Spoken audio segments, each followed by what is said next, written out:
Good evening, everybody, and welcome to episode number 32 of Lords, featuring the talented, beautiful, ever so filled with liquid hot sex Atlas tonight, and me, Pat. The Wow, that might have been I'm the a guy. best intro I've Yeah, ever gotten. yeah. Well, gotta try to step it up every time. Try to make sure it's I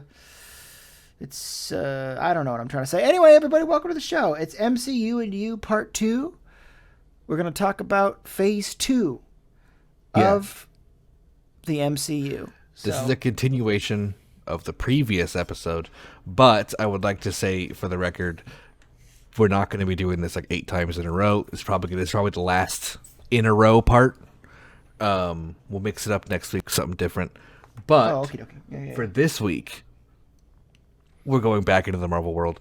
And Yes. if you're familiar, if you're not familiar, I should say, with the MCU, you could listen to the last one and listen to the setup of what I'm doing in these episodes. Because I'm not just going over the movies we've all seen. I'm Right. describing the movies as well as the characters and their comic book origins, Yes. with as much detail as I could get. Like, I'm trying to get who wrote them, who drew them, what year, issue number, that kind of thing. Yeah. So, if you're into that kind of stuff, you're going to like it. Last time was Phase 1, which was Iron Man through Avengers.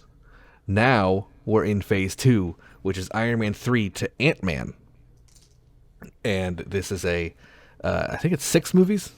So, it's a bit Sounds right. longer than last one. I got more notes by a couple pages, but I should be able to just blow through them. So let's just get started. Let's get right in there where we Okay, are. let's dive in. Yeah, the first movie in the second phase of Marvel Comics movies, MCU, is Iron Man 3. And this came out in 2013. So this came out a year after Avengers. And we saw the seventh Marvel film, which was the first of Phase 2. And it would be a sequel to Iron Man 2. So this is the third Iron Man movie. Yes. And this would also be the last solo film for Iron Man. Yes. And for the comics, because we talked about Iron Man and we talked about War Machine and we talked about Pepper and we talked about Happy, we're now going to talk about the villains of this movie, which are the Mandarin and AIM. And also, we're going to talk about the Iron Patriot, because the Iron Patriot is in this film as the suit for Rhodey. It's like a red, white, and blue War Machine suit. But in the comics, this is something completely different. So I want to go over that. And first, we're going to go into the comic world. We're going to be talking about the Mandarin. Also, if you didn't know and you're listening to this on YouTube or whatever, we do stream these live on twitch.tv/Atlas tonight. And if you are doing that, you'll get treated to some live images and pictures as we talk along, which I have for this one. So we're our first. That's right. Yeah. So tune in. Thursdays, 5 o'clock. Tune in. Pacific time. And our first thing we're going to talk about for the comics is the Mandarin, who makes a kind of appearance in this movie. Kind of. Yeah, the Mandarin is probably the most different entity in the MCU from the comics we encounter at this point. And since then, he has become a bit more correct with the entry into the MCU Shang-Chi. Yes. But even then, still very different from the comics. But in the comics, the Mandarin was the creation of Stan Lee and Don Heck, who he premiered as a villain in Iron Man Tales of Suspense, in the Iron Man story, in Tales of Suspense number 50 in 1964. Mandarin would be a mysterious Chinese elite who worked independently from the communist Chinese government, and would eventually be revealed to be using magic for his great power by wearing a ring on each finger known as the 10 Rings. Each ring had great power and was only an extremely talented wizard would be able to control them, and since he can control all 10, it pretty much shows how strong he is. Yes. It is later discovered the rings greatly extend his life, and he is actually the wealthiest man from pre-industrial China. And he has often been used, especially since the USSR went away, as Iron Man's arch nemesis. They kind of retired Crimson Dynamo and brought Mandarin forward as his main villain. The reason for him being a good main villain is it's magic versus technology. Right. And the Mandarin even led his own team known as the Mandarin's Avengers, who would be Huh. prominent villains of Iron Man and War Machine comic book series in the 90s. So Mandarin was a pretty big deal, and I mentioned it last time that I was surprised he wasn't in Iron Man 1 or 2, because I grew up knowing him as Iron Man's nemesis. Right. They So do to talk me, about the Ten Rings though in the yeah, first one, don't they? 100%. So the first movie, the Ten Rings, is the terrorist organization that Right. kidnaps Tony Stark. So it's like, oh, that's a cool reference, but we always are waiting for the Mandarin. It kind of that comes to a head in this film. Right. So next, we got Mandarin out of the way. We're going to talk about the organization known as Advanced Idea Mechanics, aka AIM. AIM is a huge part of the Marvel Comics. Like, they are a massive entity. They are like up there with Hydra in the Hand. Like, they're like one of the biggest like bad guys in Marvel. And they premiered in Strange Tales number 146 in 1966, going against Nick Fury. In the comics, AIM is often seen next to Hydra as the biggest enemy, and AIM members are often called beekeepers due to their yellow uniforms with big cylindrical-like helmets. It started off as like a joke, and then currently in the comics, they're just actually called that. Like, they're called keepers. That's the name for their troopers. So it's like they gone full into it, and their logo kind of uses like hexagons, like a beehive. Right. So like they're very, I don't know, bee themed. Well, as long as they help save the bees, then I guess it's okay. They honestly probably don't. Well, then fuck them. They're kind of terrorists. Yeah. So they're often led by a major Marvel villain named MODOK, which stands for Machine Only Designed for Killing or something like that. It's a giant floating head in a chair. You've probably seen pictures of him. Oh yeah, or yeah, things yeah, of yeah. MODOK before. He's the leader of AIM. And in I can't list comics they're in because there's just too many. They're like one of the main villains. So they did feature heavily in the animated show Avengers Earth's Mightiest Heroes, and they also feature as the main villain in the recent video game Marvel's Avengers. So they're around. They're everywhere you look at Marvel, you'll see them, and I'm very disappointed with Iron Man 3. Anyway, next next next thing we have is the Iron Patriot. So in this movie, like I mentioned, Rhodey wears this suit, which at the time this movie came out in 2013 was actually very new. The Iron Patriot was from 2008. He originates from the 2008 to 2009, so year-long series called Dark Reign, which is probably one of my favorite comics of all time. I love Dark Reign. It is extremely good. I recommend getting the graphic novel if you're into that kind of thing. So the Dark Reign is a story that deals with the aftermath of a story called Secret Invasion, which also is a show coming out soon to Disney Plus. The story of Secret Invasion is a massive Skrull invasion, which are aliens that shapeshift into other people. Yeah. They're all over Earth, and we even find out Captain America for like a decade in the comics hasn't been Captain America; it's been a Skrull. Oh god. So like it's just like everyone just like Skrulls. Like Nick Fury was a Skrull. Like everything, it was crazy. And so everything got turned upside down. No one trusted the Avengers anymore. And Shield and the Avengers got dissolved after the events of Secret Invasion, under the orders of the President of the United States. And Dark Reign comic series starts with Norman Osborn, cured of the Green Goblin problem with his Goblin formula, so he was all gone from that. Oh, that's nice. He was seen in Secret Invasion as a hero and like a politician, because no one knows he's a Green Goblin, firstly. Right. So he was playing the good guy with the politics side, and he was like, disband the Avengers, disband Shield, for obvious reasons. And so he's given the task by the President of the United States to reform Avengers and Shield, and he makes Hammer instead of Shield. And he creates what is known as the Dark Avengers to us. It's just, he's called the Avengers normally, but they're known in the comics Dark Avengers, which is he's able to do for helping defeat the Skrulls.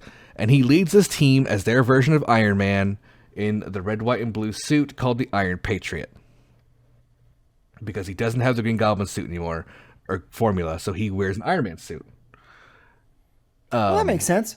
Yeah, and since he's all working for the government, he's the Iron Patriot. He's like a Captain America. He's like the team's Captain America and Iron Man combined. Um, That's a lot of shoes to fill, honestly. yeah, and great. Who else to do but Norman Osborn? With Right. the, with the fellow Dark Avengers, we had Miss Marvel, who was replaced by Moonstone, who's a classic villain of Captain Marvel, basically the same powers. We had Wolverine replaced by his son Daken.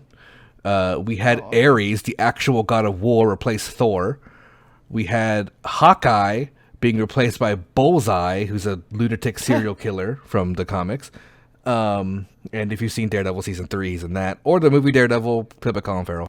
And one of my favorites is their Spider-Man was actually just Venom, and they forced the Venom symbiote on top of Matt Gargan, aka Scorpion, who's another Spider-Man villain. So oh Venom was being yeah. forced to be evil under by the Dark Avengers, because Venom's not a Wow, bad guy. that's no, yeah. That's wow. That's a pretty interesting cast of characters they put together. Yeah, and the last member was a superpowered godlike entity known as the Sentry, who ends up, doing crazy stuff. But Iron Patriot would go on to make people think he was a hero while leading this band of villains to do horrible things outside of the public eye, impersonating heroes people knew. Iron Patriot was a fan favorite villain, and if you want to know more about him, I recommend reading Dark Reign yourself. But needless to say, in the film Iron Man 3, Norman Osborn is not the Iron Patriot. They didn't have legal rights to use Norman Osborn at the time, and the character is very, very different. So that was a weird. I always thought that was such a weird thing to throw into the movie because it was Right. so recent in the comics, and they didn't. When I saw the pictures, I'm like, well, they can't do. I know they legally can't do Green Goblin, so Yeah. like that's a weird choice, but whatever. Um, Now that's the comic part of Iron Man 3 done. So we're gonna go right into the movie, Which and is drastically different from drastically everything we were just different. talking Yeah, about. it's Yeah. nothing is basically similar at all. Um, Iron Man 3 will be directed by Shane Black, who previously only directed the movie Kiss Kiss Bang Bang, and would star the returning Robert Downey Jr. as Iron Man, Gwyneth Paltrow as Pepper Potts, Don Cheadle as War Machine, aka Iron Patriot, Guy Pearce as Aldrich Killian, the leader of AIM, and Ben Kingsley as the Mandarin. And also, just to reference, Jon Favreau returned as Happy Hogan, even though he was having a spat with Disney at the time and was not allowed to direct this film. Oh, well, that's probably why it wasn't as good. Yes, sir. The movie opens up with the story of Tony Stark explaining how he lost everything, starting with a party in 1999 for the new year 2000, where he meets a man named Aldrich Killian, a physically disabled eccentric who wants Tony to work with his company, Advanced Idea Mechanics. Stark instead decides to work on another operation known as Extremis with a woman named Maya Hansen, and leads Killian to thinking he was interested by telling him to wait on the roof, where he strands as him and Tony never shows up. Classic douchebag Tony move Yeah, before he was that's good. 100% 1999 Tony move. Also loving this whole party scene. Jon Favreau has a mullet. It's fantastic. So during that, while Aldrich Killian's waiting on the roof, Tony meets with Maya, where he sees the extremist technology regrowing genetic and manipulating living organisms. So he's very interested in that technology. Yes. 13 years later, after the events of Avengers, Tony Stark has been obsessively building different Iron Man suits, one for every occasion, suffering from severe PTSD from flying into space and almost dying, and fighting the Chitauri where he threw a nuke at him. This is the part of the movie I really liked. But anyway, keep going. No, so we'll talk about it afterwards, but this is a great part of the movie. Yeah. So a new threat appears during this when the Ten Rings organization, which is the terrorist group that kidnapped him in Iron Man 1, and its mysterious leader, the Mandarin, who claimed responsibility for multiple bombings on television. Rhodes is revealed to have a Captain America-inspired War Machine suit given to him by the government called the Iron Patriot in response to the U.S. showing it can handle the Mandarin's threats. When Tony and Rhodey are having dinner, Rhodey tells him there's more bombings than being reported, and Tony has a child approach him asking for an autograph of a drawing of him showing Iron Man carrying the nuke into the wormhole, where Tony starts to have a PTSD-induced panic attack. That night, Tony has a nightmare where you see a suit of armor nearly attack and kill his girlfriend Pepper Potts when he is detected to be in distress. Pepper is visited by Killian, who is revealed to no longer be physically disabled and is in fact extremely attractive, and not only that, but her old love interest. And Pepper, again, however, rejects the invitation to AIM. Happy follows Killian's bodyguard, thinking he was suspicious, and sees a man spontaneously combust at the Chinese theater, putting Happy in the hospital, but he does survive. The Mandarin claims responsibility, and Tony makes a public statement promising revenge and listing his public address. Stark's home is then attacked by the Mandarin immediately and destroyed, with Tony being stranded in Rose Hill, Tennessee, guided by Jarvis due to a flight plan left in his system after the explosion when he's knocked unconscious. His armor is depowered and falls to the ground, and the world believes Tony is dead. And Stark uses this time to investigate the explosions with the help of a local boy named Harley Keener.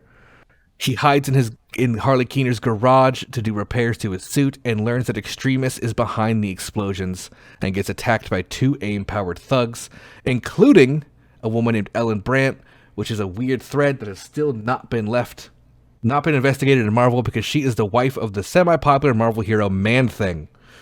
Anyway, after the attack, Tony is able to leave the town of Rose Hill and learns that all the soldiers of the Mandarin are also former AIM employees. He traces Mandarin to Miami, where he infiltrates the headquarters and discovers the Mandarin is actually a British actor named Trevor Slattery, who is completely oblivious to the acts the Mandarin has carried out.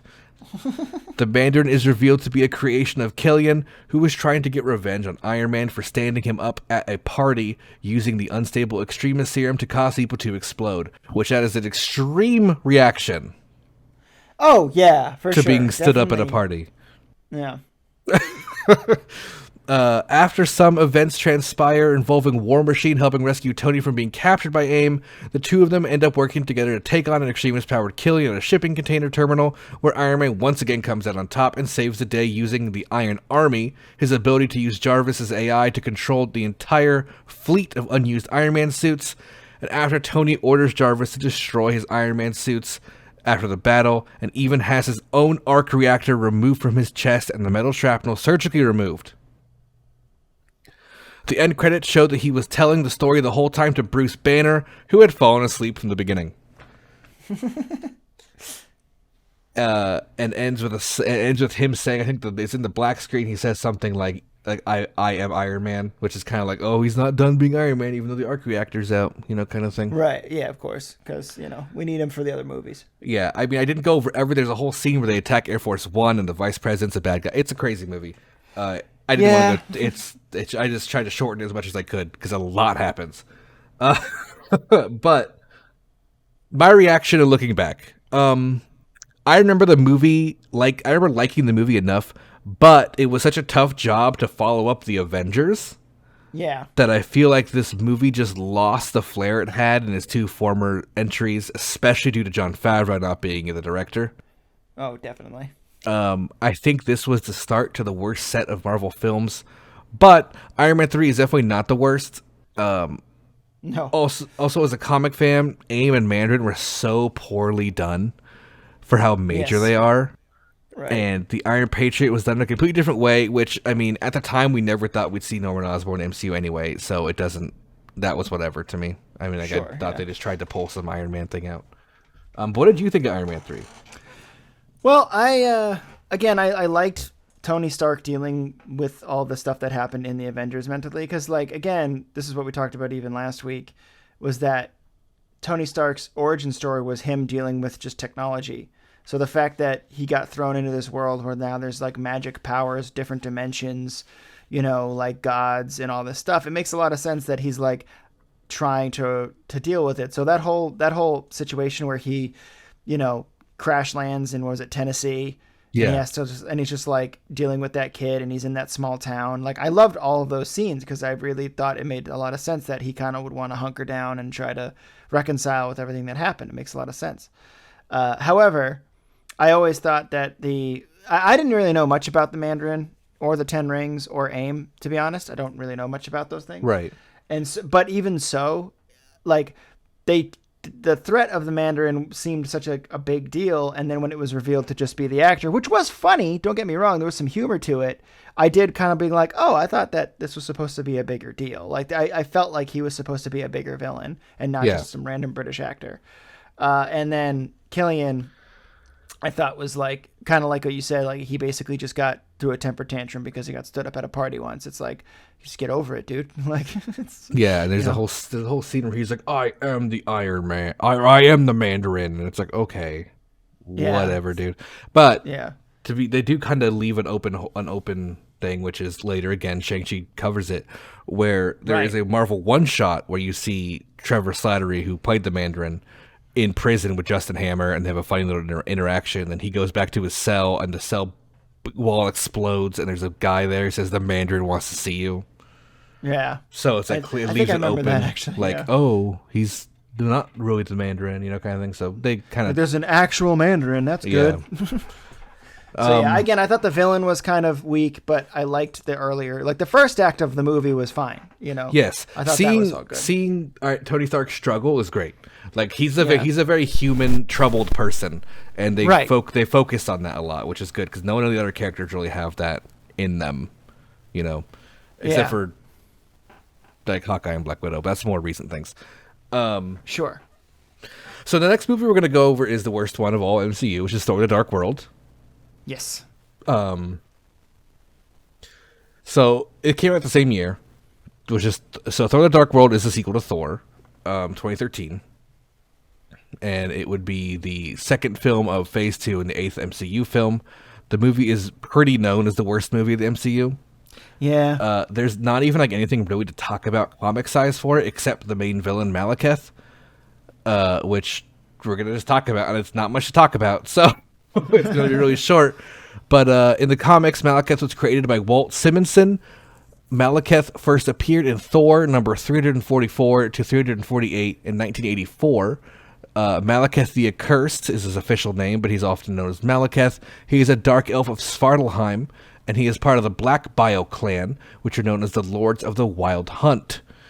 Malekith would eventually get trained by an evil wizard and become proficient in magic, which Malekith would then eventually betray and kill the wizard. But as a final act, the wizard would use the curse to scar Malekith and curse him, making his face half black as a result. So everyone would know that he was cursed when they saw him, because I guess it's like a symbol in Dark Elf society. Sure. Malekith would lead the Dark Elves on great campaigns through the Nine Realms, conquering much land, but always in the end being stopped by heroes of Asgard such as Thor or Sif or the Warriors 3. Malekith has been seen in many comics as a major Thor villain throughout the ages, but he's even battled against the Avengers and the X-Men. Dark Elves are a pretty standard villain army in the Thor. Whether Malekith is leading them or not, you'd see Dark Elves a lot when they just need someone to just get slaughtered by the droves. Sure. So they just kind of show up. But that's it. So now we're just going to go right to the movie. We have a lot to talk about this episode, so I'm going to I tried to keep Thor Dark World short because I just don't like it that much. So Thor Dark World was directed by Alan Taylor, who before this, this is his first movie I think he ever directed. Well. Yeah. Before this, Alan Taylor only had made episodes of TV shows such as Law and Order, and NCIS, and Lost. So he's not like a big director. He's like singular episodes of a bunch of shows.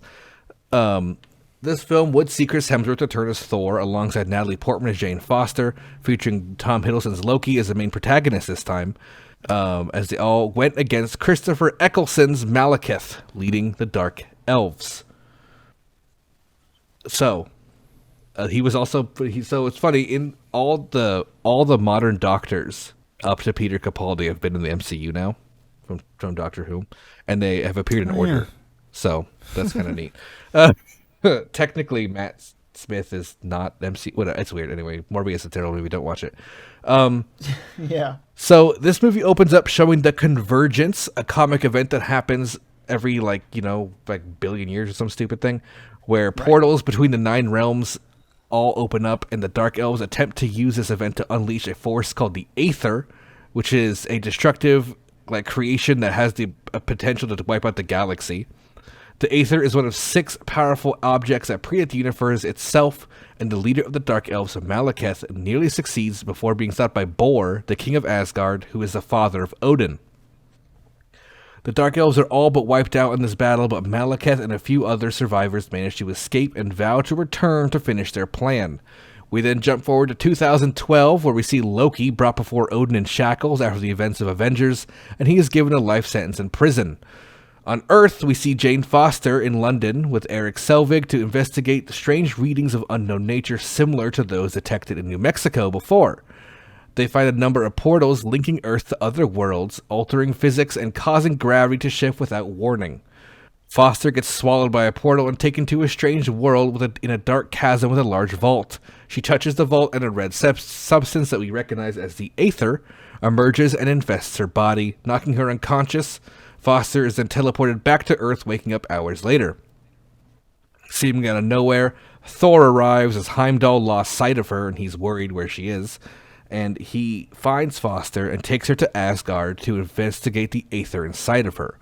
Heimdall greets them, but she is quickly taken to the healing chambers of Asgard, while Odin is pissed off a human is in Asgard, but recognizes the Aether inside her and tells Foster of its origin story with the Dark Elves that we saw at the beginning. Alerted by the Aether becoming active, Malekith and his Dark Elves awaken from suspended animation, with vengeance in their hearts to once again use the Aether, because the convergence is of course happening again, hence the portals. Right. When his general Curse is intentionally captured and brought to Asgard's prison, he breaks out all prisoners and starts a riot except for Loki. A battle takes place and the palace is sieged by Dark Elves, which results in the death of Thor and Loki's mother, Frigga. Thor disfigures. That was actually a sad scene. It was a very sad scene, yes. Yeah, that was a good one. Yeah. Thor disfigures Malekith's face, giving him his classic half-black look, and they retreat. Thor knows Malekith will return and frees Loki because he knows of a way to sneak Foster out of Asgard, who is being confined by Odin. With the help of Sif and the Warriors 3 and Loki, Thor is able to steal a Dark Elf ship and escape Asgard via a hidden portal which takes them to Svartalfheim, the realm of the Dark Elves. The trio lands and Foster's body is completely being channeled by the Aether, and Malekith is able to sense this. Loki appears to betray Thor, who gets his hand cut off, and Loki gives Foster to Malekith, saying he wants to see Asgard destroyed in exchange for giving him the Aether. It is revealed, however, that the betrayal was a trick itself, and Thor's injury was an illusion, to which Thor then tries to destroy the Aether but fails and battles Curse, while Malekith leaves the planet with the Aether having drained it out of Foster. Loki attempts to help Thor in the fight, but is seemingly killed in the process as he also kills Curse. After mourning Loki, Thor and Foster enter a portal in a cave that Curse is in. That Curse was it was a cave that leads to London. Sorry, right. A large amount of portals open up above the planet, and they basically get through the cave. They're in London. They're in the city of Greenwich. The portals open up in the city of Greenwich. They're in London, so they have to run to Greenwich where this convergence is happening. Malekith arrives in a massive ass-looking ship called the Ark, and Thor follows and engages him in battle. They do fight, but eventually get separated, and Malekith begins using the Aether into the convergence, but Thor managed to severely wound Malekith, making him lose focus, and his ship begins to crash, nearly crushing Thor.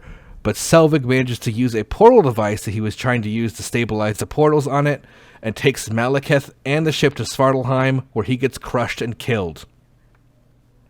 Womp womp. Sometimes later, Thor returns to Asgard and is congratulated by Odin, and Thor leaves to live on Earth with Foster. As he leaves, Odin is revealed to be Loki, having faked his own death and usurped the throne for himself. The end credit shows Sif and Volstagg handing over the Aether to Tanlir Tivan, aka the Collector, who takes it to add to his collection. When asked why it wouldn't be held in Odin's vault, Volstagg explains the Tesseract is already on Asgard and it's unwise to keep two Infinity Stones in the same place. Which is like a big deal to say that. Yeah, this was a huge reveal to everyone that they're Infinity Stones. People were freaking out, like we pretty much knew when Thanos showed up, but people were like, oh, they're actually Infinity Stones, kind of like it's actually happening, kind of thing. Yeah. Okay, so to my reaction to this movie, I'm kind of on board with calling this the worst MCU movie to date. It's a pretty flat film. It's got a very fast pacing and a villain who basically has no motive, no origin, and no story, and almost no word. He has almost no dialogue the whole movie.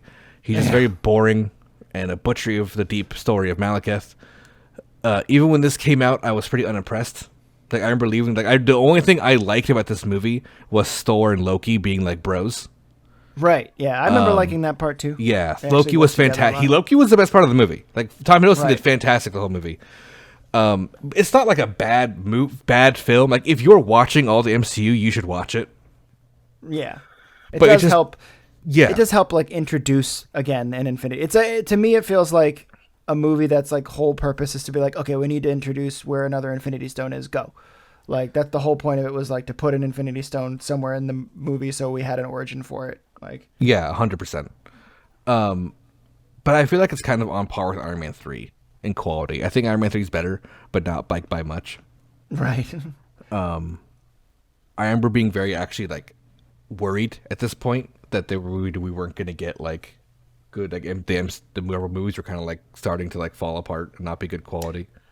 Oh, don't worry, you're wrong. Yeah, I was wrong. Luckily, because immediately after, maybe one of my favorite movies of the entire MCU came out, which was Captain America: The Winter Soldier. So good. Very, very good. Captain America: The Winter Soldier came out in 2014. It was the third movie of Phase 2, ninth in the MCU, and is definitely one of my all-time favorite Marvel films. I don't think it's number one, but it's probably number two. This movie saw the introduction of the Russo brothers directing in the MCU, who directed Infinity War and Endgame. For the comics side of this thing, because we already did Captain America, we're going to go over three characters who introduced this movie: Falcon, Crossbones, Right. and of course Winter Soldier. So first, the comics. We're gonna go over Falcon. He's our first guy. Where's his picture for the thing? Right there. There's the Falcon. So Falcon was first introduced in Captain America number 117 in 1969, and he was created by Stan Lee and artist Gene Colan. Falcon was made to be an African-American superhero to complement Captain America, showing a very progressive view in America and having color not matter. That is a quote from Stan Lee. That's nice. Good job, Stan. So he wanted him to have a sidekick to kind of exactly what I said, just to show equality. Right. He was a former resident of Harlem named Sam Wilson who adopted a wild falcon he trained as a pet and named Red Wing. He then answered an ad to work with men on an island who needed a falconer and a hunting falcon. And when he got there, unfortunately, he was arrested because he was black, as it was revealed these were Nazis in league with the Red Skull. That's not good.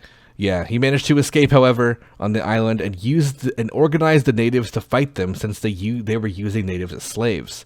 Captain America eventually arrives to help them and would urge Sam to take on the role of his new sidekick because of how his impressive fighting and leadership abilities, which he ended up doing, becoming known as the Falcon and being trained by Captain America. In the 70s, Falcon would be seen with Cap in New York in a series called Captain America and the Falcon, in Captain America issues number 134 to 222, ending in 1978. So for 8 years of comics, Falcon was with him, kind of like a Batman and Robin duo. Nice. After that, however, Falcon would take a break from Cap and join the Defenders, but he would keep working with Captain America on and off in Avengers as well as other just solo Captain America comics. But recently, after Steve Rogers gives up to S.H.I.E.L.D., Sam Wilson would even become Captain America, which he still is right now in the comics. Nice. And even with Steve Rogers back in the comics, they are still both using the same name, Captain America, and I love it. But also to be clear, in the comics, Falcon has two powers. He has a confirmed telepathic link with his Falcon Red Wing. So he does telepathically speak to Red Wing. This was confirmed by Professor Charles Xavier. Cool. And he also has the ability to read minds of birds. All right. Well, it's not the most useful, but it helps, I'm sure. Yeah, just thought you should know that. Just thought that was kind of neat. So yeah, he can read the minds of birds. Anyway, so his other thing is his wings. Obviously, Yeah. they're a tech suit. Like they're not like they don't like. He can't fly. He doesn't like flying his own. He does have a tech suit, just like the movies. Right. But they come from various sources. Like Stark gives him some. He gets some from S.H.I.E.L.D. A bunch of different things given from the movies. So next we have Crossbones. So Crossbones would make his first appearance in the comics in Captain America number 359 in October of 1989. He is a regular villain with a ton of comics nowadays, and he's a pretty regular member of the Thunderbolts as well, which, if you don't know, is like the Suicide Squad of Marvel. Got it. Okay. Crossbones is a man named Brock Rumlow who led a gang called the Savage Crims in New York's Lower East Side. Rumlow soon would join Taskmaster's School for Criminals, and within 3 years become the instructor known as Bingo Brock. He would become it's ridiculous. He would become a mercenary and work for the communist Red Skull, which is not the same, under the name Frag. That was a superhero name, or supervillain name at the time. He would invade Arnim Zola's chateau, who was with a team of villains under the communist Red Skull, and he would end up being the only survivor of the team and impress the original Nazi Red Skull who was there, who hired him as a mercenary under the code name Crossbones. Spooky. Yeah, Crossbones would continue to show up in the comics after this for years and can be seen all over from Deadpool to Captain America. He would gain big attention and fame by readers as being the man who would kill Captain America at the end of Civil War. Crossbones has no powers. He's just a mercenary. He uses guns and brawn to solve problems, and he's usually now associated with Hydra and his love interest with Red Skull's daughter, Sin. So, there's Crossbones. Bad guys need love too, I guess. Yeah, Sin's Red Skull's daughter, and they're a couple for they've been a couple for ages in the comics. But for the last part of our comic coverage, we're going to 2004, which saw one of the biggest Captain America comic events of all time in a comic series called Winter Soldier, a series in which we saw his original sidekick Bucky return to the comics, but he was a little bit different. Turns out in World War II he didn't die, but he was in fact taken by Department X, the Soviet version of the Super Soldier program, who replaced his lost arm where he was shot, which is what they thought he died from, with a bionic one, and hypnotically trained him as a secret assassin codenamed Winter Soldier. He first appeared in the first issue of the 5th volume of Captain America in November of 2004.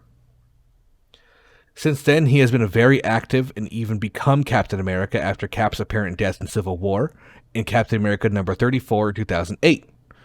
Since then, he has filled a role very similar to his MCU role as an independent operator who is good, he's a good guy, but he tends to focus on missions that allow him to kill targets, working for S.H.I.E.L.D., Avengers, SWORD, whoever needs him, but he'll only work for good guy organizations.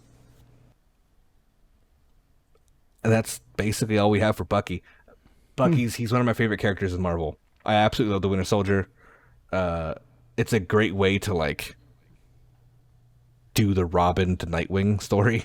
You know what I mean? Yeah, right. Right. But a little way more badass, you know? Sure. Yeah.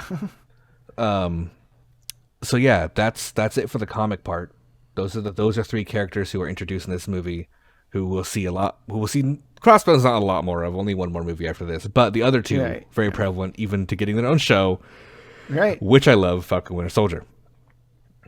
So the movie takes place 2 years after Avengers, where we see Cap working as an agent of S.H.I.E.L.D., even wearing his more blue and white iconic S.H.I.E.L.D. costume from the comics, who meets Sam Wilson in Washington, D.C., doing a morning jog. He then goes off with Black Widow from said jog to rescue a S.H.I.E.L.D. vessel, the Lemurian Star, which had been taken over by pirates led by classic Captain America villain Batroc the Leaper. Cap and Black Widow and Brock Rumlow take out the pirates and learn that Black Widow had her own secret mission to steal data from the ship. At the S.H.I.E.L.D. base Triskelion after the mission, Cap approaches Nick Fury, being mad he wasn't told about Widow's mission, but then Fury shows him Project Insight, a giant operation making 3 S.H.I.E.L.D. helicarriers like the ones we saw in Avengers that will soon be launched. This is when, and their whole point is they're going to be linked to satellites where they're able to target people and find dangerous targets from orbit. This is when Cap says one of my favorite lines and why I love him so much. When he's learned about surveillance, he says, quote, "This isn't freedom, this is fear." Yeah. Fury leaves to meet Maria Hill, where he is attacked by assassins. While he gets away suffering only a broken arm, he is stopped by a masked man, but Fury manages to escape into the sewers. Cap is at his apartment and talks to his neighbor, but then goes inside to see Fury waiting for him. Fury tells Rogers that S.H.I.E.L.D. has been compromised before being shot several times by the same masked assassin from earlier. Fury gives the USB drive of data from the ship to Captain, and then Cap chases the masked man, who is able to catch his shield with a cybernetic arm when he throws it at him, and he then gets away. Fury seemingly dies from his wounds at the hospital, and Cap is called for the Triskelion by Alexander Pierce, who is now taking over as the leader of S.H.I.E.L.D. With Brock Rumlow in the elevator, he realizes they are there not to talk to him, but to capture him, and Cap fights them, knocking them all out, and escapes the building. That's such a great scene. Yeah, it's such a fantastic scene. Pierce turns out to be working with the masked man, who then kills his housekeeper for seeing them together. So, kind of set the mood of how serious it was, right? Cap and Black Widow. About that scene. Yeah, that's a very sad scene. Cap and Black Widow team up, and she tells him the masked man is a famed assassin known as the Winter Soldier. They find out where the USB was written and go to the location, a military camp that Cap recognizes as being Camp Lee, the one where he trained at in World War II. They find a secret S.H.I.E.L.D. base underneath it and put the modern USB into the modern USB slot in an old computer, which is weird, but it's intentional. They show it. I remember they zoom in on it in the thing, like, oh, it's USB. I think they even say something like, "There's a slot," like, and which it does. It powers it on, and the screen is turns on to show none other than famous Cap villain Arnim Zola, who in the comics, if you don't know, is a walking TV screen. So this is a reference to that. Right. He explains he was recruited by S.H.I.E.L.D. to rebuild Hydra within S.H.I.E.L.D. in the 70s. His mind was transferred to a computer after his body was dying, and he then reveals Howard Stark's death might not have been an accident, and that he was involved in the Winter Soldier program. Before they can get any more information out of Zola, a missile strike hits the bunker, destroying it and killing Zola for good. Cap and Widow escape and seek refuge at Sam Wilson, the retired Air Force vet Cap met in his jog at the beginning, and he informs them that he can help as he was part of an advanced military flight suit project. Together they capture Hydra agent Sitwell and get info that Project Insight is a weapon meant to eliminate anyone they view as threats around the world based on Zola's advanced algorithm, mentioning the targets Tony Stark, Bruce Banner, and Dr. Stephen Strange. Whoop. Winter Soldier shows up and fights them as they approach the Triskelion, where his mask falls off, revealing him to be none other to Rogers than his best friend Bucky. Bucky escapes, seemingly not recognizing his own name, and they are rescued by Maria Hill, who takes them to a very much alive Nick Fury. You then get to see Bucky ask the Hydra agents, "Who's Bucky?" to his handlers before he's being put under and re-brainwashed. The World Security Council meets the Triskelion, where they see Pierce and Cap. Where they see Pierce, and then Cap breaks in, announcing over the speaker the S.H.I.E.L.D. has taken over Hydra. Rumlow and his men take control of the room, but Agent 13, his neighbor, aka Sharon Carter, aka Cap's comic love interest, aka the descendant of Peggy Carter, his girlfriend in World War II, little weird, but whatever. Agent 13 saves the day, but Rumlow launches the 3 helicarriers anyway. Pierce tries to kill the council, but Black Widow infiltrated them and uploads S.H.I.E.L.D. and Hydra's secure files to the internet for all to see with the help of Fury. Cap and Falcon take out 2 helicarriers, but Falcon gets damaged by the Winter Soldier and is forced to be taken out of the fight. Cap then fights Bucky on the ship. Pierce manages to kill the rest of the Security Council via their own security badges. When Rogers manages to stop the final helicarrier himself, Pierce notices this, and Fury then shoots him, killing Alexander Pierce. Falcon is fighting Rumlow when they both run from the crashing helicarrier that Cap stops, and Falcon is saved by Nick Fury and Widow. Rumlow gets buried by rubble, but is seen getting taken up by doctors with massive scars across his chest in his classic crossbones pattern. Oh, okay. Yeah, he has the massive crossbone skulls on his bone-shaped wounds across his body. Afterwards, Fury, being officially dead, goes off-grid, and Widow reveals herself and all of S.H.I.E.L.D's secrets to the U.S. Department of Defense Council in D.C. Cap gets Hydra data about Bucky from Widow, and goes off to find him so he can save him when Falcon volunteers to go with him. The post-credits scene shows Baron Strucker, leader of classic cosmic comic book Hydra, is holding Loki's scepter and reveals he has two quote-unquote miracles, being none other than the Scarlet Witch and Quicksilver. It shows Bucky in civilian clothes at the Smithsonian Museum reading a section about Captain America and himself. I remember those. Yeah. I liked those scenes. Yeah, those are great end credit sces. So The end credit scene with the twins was always, it was like almost shot like a horror movie. I remember. Yeah, especially because how weird they look. Like he's like super speeding around in like a small cage, and she's like almost like non-lucidly like holding her fingers in the air, like all weird. It's like magic and shit. Yeah. So my reaction looking back, I did and still do think Winter Soldier may be the best MCU movie. It has such a great story and pacing, as well as introducing a favorite character of mine, as I said before, Winter Soldier. Right. I read the comic of his reveal and thought it was such a cool way for them to return a sidekick, kind of like I mentioned earlier. It's like a way that kind of like how like in Batman they had to turn Robin into Nightwing to be cool and relatable, and Marvel did that with Winter Soldier, but like a little more fucked up. And he's never okay. Winter Soldier's still fucked up. Like Bucky's not like chill. Right. Like yeah. he's a head case. He went through decades of brainwashing and stasis. Yeah, he's yeah. So it makes sense that he's never going to be the same old plucky Bucky that he was before. Right. Exactly. Also, the introduction of Major Cat Baddie Crossbones was cool. I didn't know. I knew who Crossbones was. I remember watching this movie. I didn't know his name was Brock Rumlow. So the whole movie, I had no idea who the fuck this guy was. They kept showing. Then when they showed the scars at the end, I'm like, oh, it's Crossbones. I see. Yeah, I only ever knew him as Rumlow because of the movie. So I was always just like, you see Rumlow. him in Civil War. At the beginning of Civil War, he has his full Crossbones outfit on.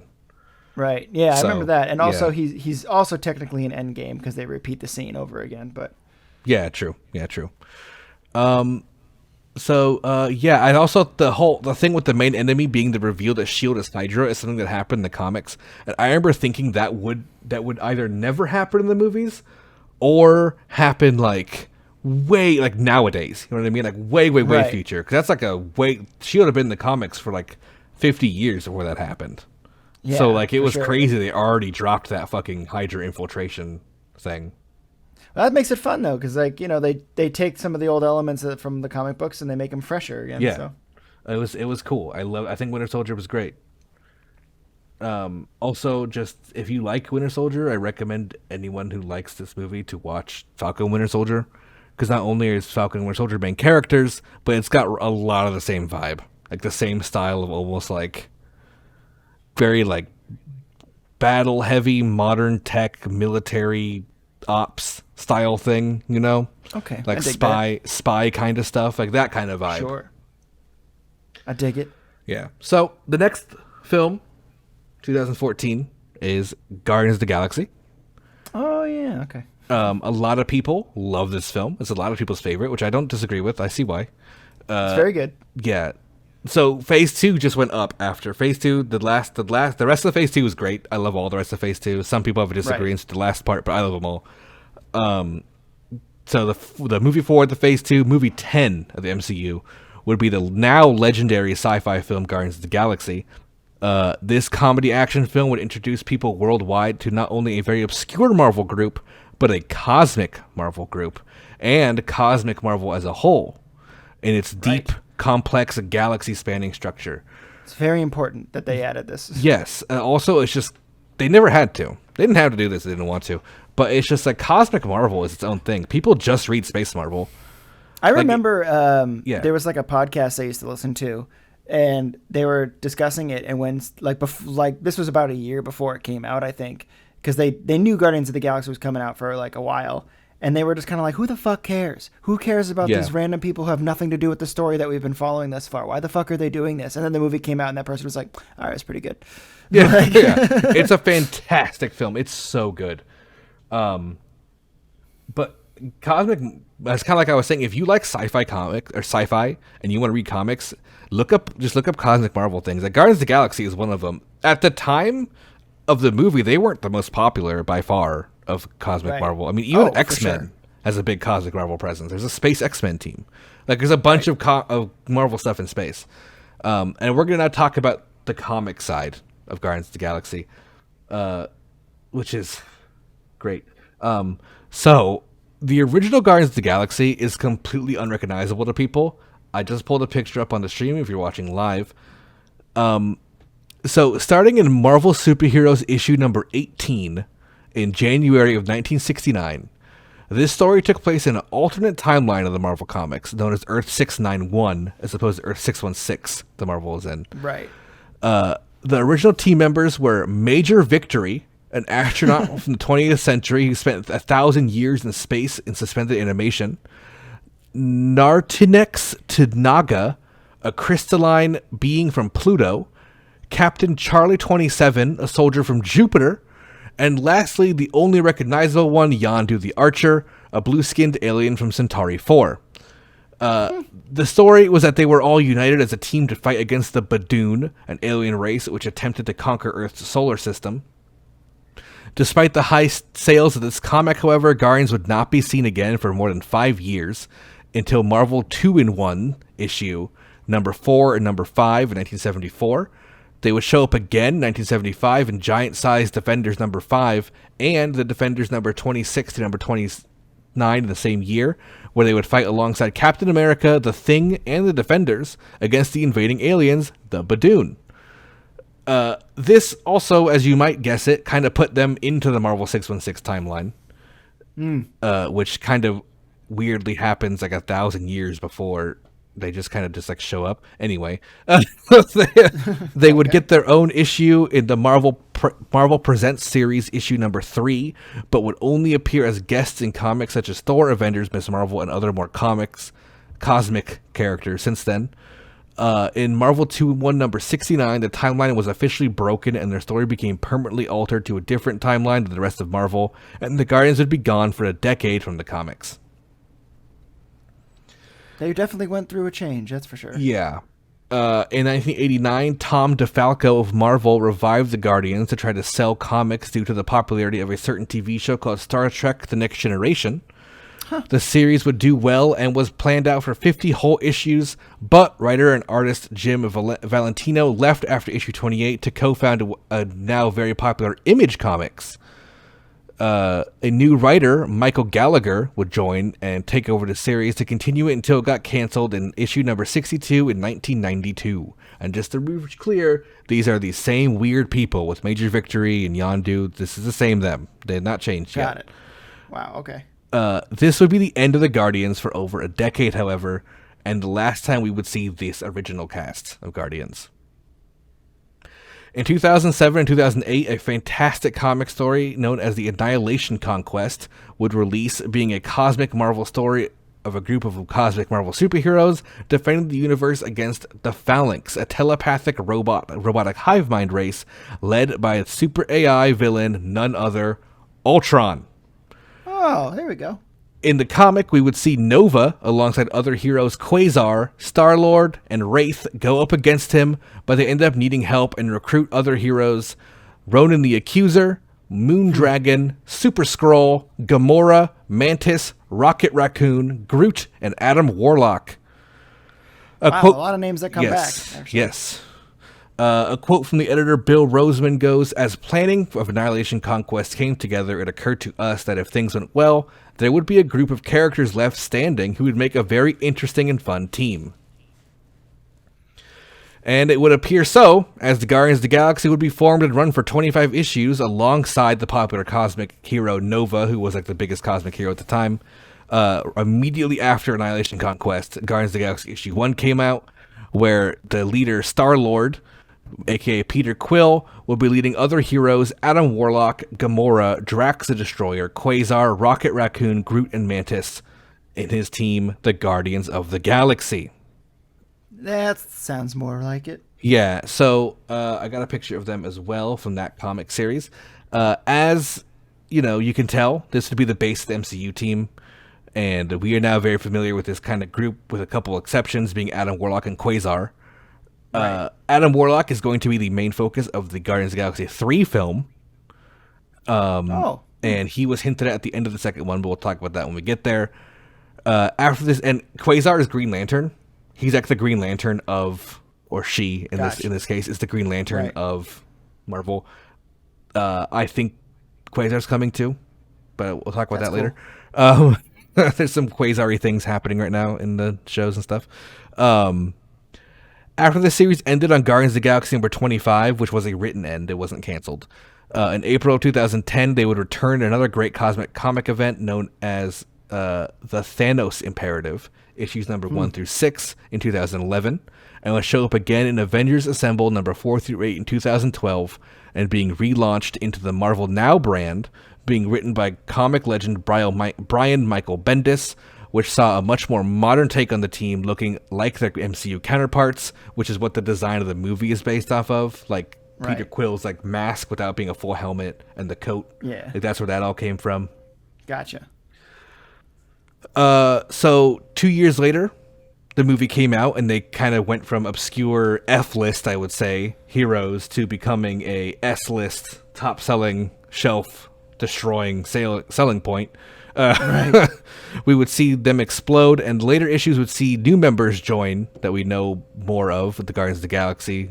That we know of than the Guardians of the Galaxy, such as Iron Man. Angela would join for a while. That's Thor's sister. Venom would join the Guardians of the Galaxy for quite a long time. Captain Marvel joined the Guardians of the Galaxy for quite a long time as well. In 2015, it was relaunched with Bendis returning again to write it, where Star-Lord and Gamora left the team, having their own comic, where the leadership was taken over by Rocket Raccoon, and adding another 2 team members, Kitty Pryde of the X-Men and the Thing, the Fantastic Four. That's so During this random, time, yeah. Kitty Pryde would take up the mantle of Star-Lord, and the comic would go on for a short while Gamora and Drax also had their own series, and Peter Quill would run his solo Star-Lord series, which is still going to this day. Yeah, so Kitty Pryde and Star-Lord had like a romance for a while, Oh, okay. and she became Star-Lord. It was pretty funny. It was weird. It's a weird pairing, like Shadow Cat Right. out of nowhere. Yeah, seriously. So now that we have a deep understanding of this obscure team, it's time to go into the movie.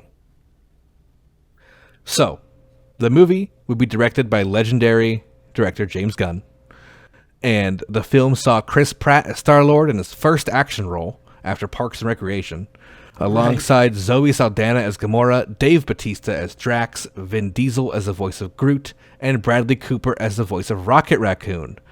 They would go against Ronan the Accuser as a villain instead of his hero self from the comics, played by Lee Pace.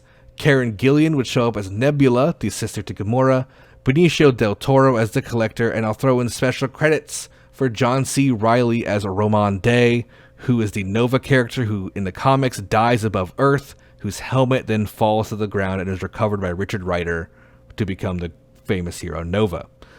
And also, Glenn Close plays Irani Rail in this movie, who's the leader of the Nova Corps. So, the movie starts off in Missouri of 1988, with young Peter Quill at his dying mother's bedside when she mentioned his father, who he never met, and describes him as an angel. She then dies, and a distraught Peter Quill runs outside and gets abducted by aliens. 26 years later, we see... I know, it's such an immediate turn. Right. Like, he runs outside, and the scene, you see the light flash on from above him. Yeah. And it's a giant I remember starship. Yeah, it's just think it's stuck away. And whoop. it immediately Hey, he's an cuts. orphan now. He's got no one else. Doesn't Yeah, matter. I mean, honestly, it worked out for him. It immediately cuts to 26 years later, where we see Quill as a member of a group known as the Ravagers, led by Yondu Udanta, the blue-skinned archer, who are hired by the Broker to retrieve an orb from the planet Morag. Or Morag, I can say it.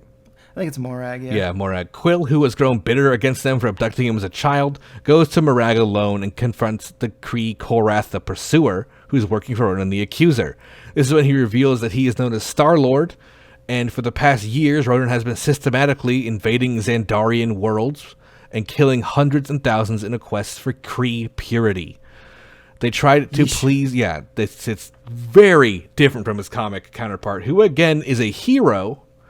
Anyway... and member of the Guardians. Anyway, they tried to plead their case to the Kree, but the Kree refused to get involved, letting Ronan basically do his thing. Quill escapes with the artifact, but Yondu puts a bounty on his head while Ronan is revealed to be searching for the orb as part of a deal with Thanos in exchange for the annihilation of Xandar. To aid him, Thanos has sent Ronan and two of his daughters, Gamora and Nebula, to assist him. Quill confronts Gamora on Xandar after the broker won't buy it. Learning that Korath is interested in knowing that Ronan's involved, the broker's like, I'm not touching this thing, it's too hot. Right. So he walks outside and finds Gamora on Xandar. They immediately get into a fight because she wants the orb. And when this fight is happening, Bounty Hunter duo, Rocket Raccoon and Groot, both also engage to capture Star-Lord for Yondu's bounty. The Nova Corps arrives and arrests the whole group and imprisons them immediately in a place known as the Kiln, which is where they also met in the comics in Annihilation Quest or Conquest, so that was kind of cool. Okay. There, they meet Drax, the Destroyer, who attempts to kill Gamora for Ronan killing his wife and daughter. But Gamora reveals she intended to keep the orb and betray Ronan, disliking his methods, calling him insane. Learning she has a buyer lined up, Rocket, Groot, and Quill team up with her and escape the Kiln along with the help of Drax. And Ronan is seen killing the other, the Chitauri leader that we saw in Avengers talking to Loki. Yeah. After Ronan kills him, he makes Thanos speak with him himself, and Thanos entrusts Ronan and Nebula to deal with Gamora's betrayal, and Ronan departs after them.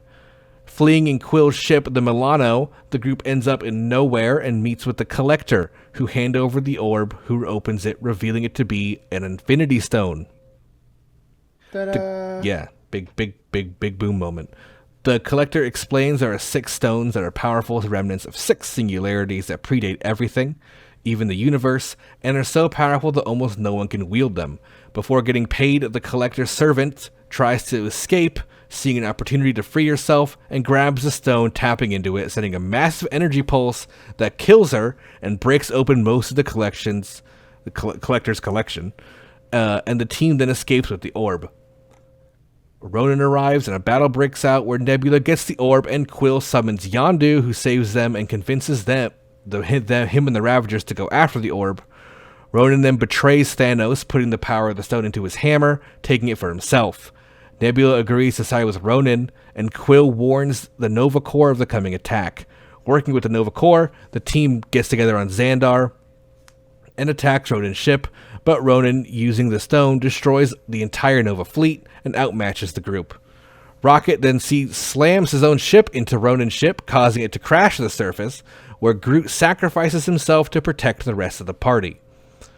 Ronan and the team meet on the surface, and Quill challenges Ronan to a dance-off, which distracts him long enough for Drax to destroy Ronan's hammer, sending the stone flying where Quill grabs it, and the power of the stone begins to kill Star-Lord. The group then joins hands to spread the love and the damage of the stone, before directing the power of it towards Ronan, completely vaporizing him. Gamora then places the stone in the orb and gives it to Yondu, who takes it and flies off. When Quill is immediately revealed, he switched the orb out and gave him a false one, which contained a troll doll, which was pretty funny. That's right. He gives the orb to the leaders of the Nova Corps on Xandar, trusting them more than Yondu to take care of it, and they name themselves the Guardians of the Galaxy, and that Star-Lord is only half human is revealed to him by the Nova Corps. And they don't know what the other half is, but it's something ancient. The Guardians then fly off with Groot being seen regrowing as a twig in a pot, and the end credit scene reveals the Collector being with 2 other Marvel characters, Cosmo the dog and Howard the Duck. I love Howard the Duck. Yes. Howard the Duck made a great return in What If on Netflix or on Disney+. Oh, really? Oh, yes. Okay. So my reaction looking back, this is such a fun movie. I thought it was the time as well. The actors all are fantastic. James Gunn's ability to make action comedy is shown in this film, like, beyond. It's fantastic. This was the first big stretch of Marvel. Like, Thor was a stretch, but Guardians was huge. Kind of like you were saying earlier. Right. People were like, what are they doing making this movie? Who the fuck are the Guardians of the Galaxy? Who cares? Like, that was everyone's thought. I remember... Yeah, people and they did it freaking so out. right. Like, that's the beauty of it, was that this was a movie where people had no fucking idea who these characters were, and then now everybody does. It's like, they did such a good job with it. people were like upset that there was a talking raccoon. They were like, how is it possible Yeah. that a talking raccoon could be a Marvel character with like Iron Man and Cap and all that stuff? Turns out it works. So yeah. So my And there only was, yeah, go on. yeah, go ahead. I was gonna say, I just like the line in Infinity War. Quill, tell him about the dance off to save the universe. Yeah. Dance off? It's nothing. Like, Yeah, it's great. Oh yeah, looking back, so my only disappointment, which is a pretty huge disappointment, honestly, is Ronan the Accuser being a villain, and him being killed because he's not going to be able to come back as a hero role. And Right. so not only is he a member of the Guardians in the comic for a little bit, but he also is a hero who founds another team that I love in Cosmic Marvel called the Annihilators, alongside other cosmic heroes, Beta Ray Bill, the Gladiator from X-Men, and Silver Surfer. Oh, So like I love the Annihilators, and now it's like, well, if they do it, they can't have Ronan on it, unless they reset everything, which I think might be happening. But that's a talk for another time. right. So you love that movie, right? You like Guardians? Great movie. Oh yeah, it's a great movie. Yeah, fantastic. Love it.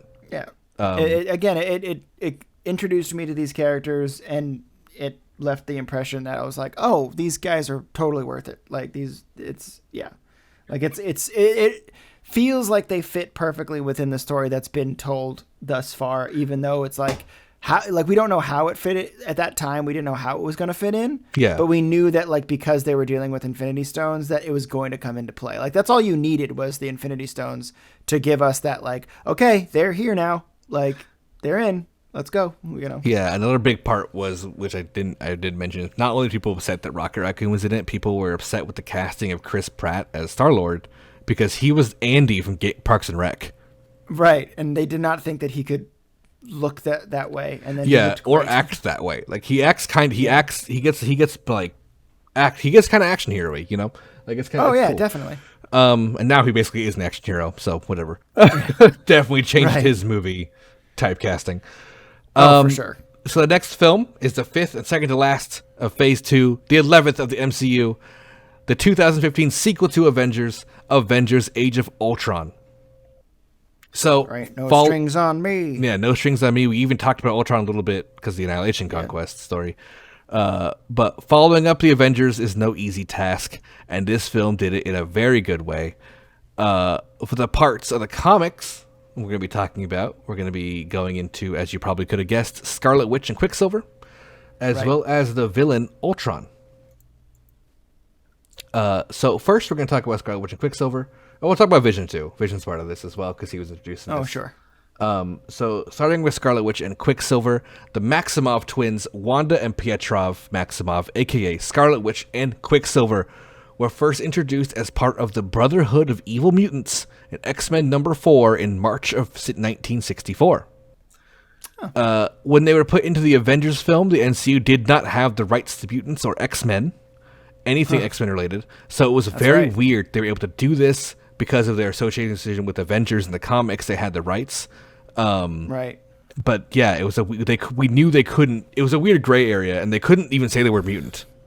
Right, Like- because I remember the time that because an X-Men movie, I don't remember which one, came out around the same time, and Quicksilver was in that too. Yeah, First Class.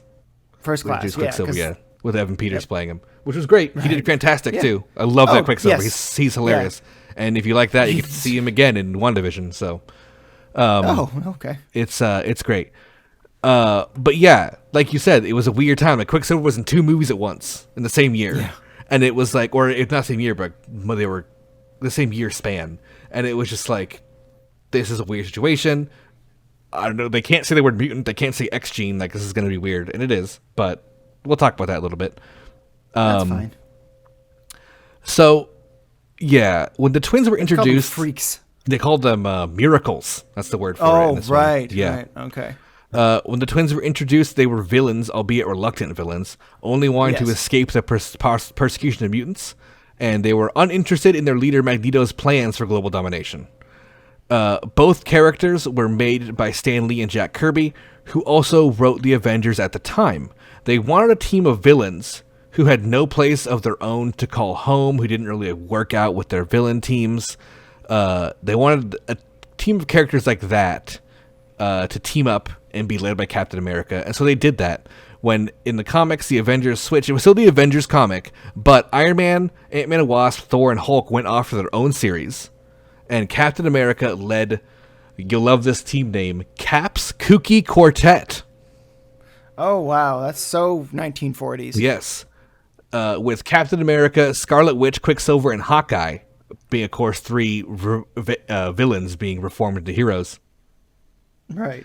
Being led by Cap, of course, the rest of the Avengers went to focus on their solo stories, and after a crossover with the X-Men, the two Avengers left, but would return a few years later the two left the Avengers, so Scarlet Witch, Quicksilver left the Avengers. But they would return a few years later when Roy Thomas, the then writer, brought them back for Avengers number 91 in 1971. This was the famous comic romance starting between Wanda and Vision. In 1974, a new writer, Steve Englehart, took over and removed Quicksilver from the team due to him being overprotective of Wanda, and Wanda became much stronger after learning witchcraft from a witch known as Agatha Harkness. Watch WandaVision. In Giant Size Avengers number 4 in 1975, the Vision and Scarlet Witch would be married, which would also be the first issue to show their father was none other than Magneto. Scarlet Witch would then get pregnant via magical means and give birth to their two twins, William and Thomas, a.k.a. Billy and Tommy, a.k.a. Speed and Wiccan. Quicksilver, while always present, has been more of a background character to the Scarlet Witch, and though he recently came out more so in 2010 as like a veteran Avenger who would train young Avengers, he's been in a couple different X-Men team, including X-Factor, but Quicksilver has never been a main character, whereas Scarlet Witch is like the focus of a ton of comic lines, including the very famous House of M, where the line "No More Mutants" comes from, as well as the very 2022 comic, The Trial of Magneto, where she's all about that. So now we're gonna talk about Ultron. Right. Got a picture of Ultron here. So Ultron was brought into the comics in Avengers 54 in 1968 as an advanced AI who was made to solve a single problem: protect humanity. He was created by Hank Pym, aka the Ant-Man and member of the Avengers, and immediately the machine comes to life, determining the only way to protect humanity is to destroy its greatest enemy, humanity. Ultron breaks free. Yeah. So it's the Ultron problem. Ultron breaks free of Pym's lab and even hypnotizes Pym, making him forget he made him. Ultron becomes a pretty prominent, powerful character. He looks like an oven. It's very funny, his original look. Right. But he builds himself a more humanoid body eventually, starts killing a bunch of people, and then goes to create a weapon to destroy the Avengers, a sentient android named the Vision. Unfortunately for him, Vision turns out to have the exact opposite view of the Order to protect humanity, thinking that instead of destroying them, we need to teach them. And Vision escapes with his power to move through walls, and is able to meet up with the Avengers and warn them of Ultron, which saves the day for when he attacks them, and then he becomes a core member of the Avengers to this day. Vision is still a core Avenger. That's cool. And I have this other picture up top, which is a little picture showing Wanda and Vision's famous first kiss, because I do want to bring up their relationship. Vision's an android. He's a synthetic human. He can't have kids. That's why she has kids with magic. But their relationship and love is very real, and is one of the most tragic love stories in all of comics. Oh, okay.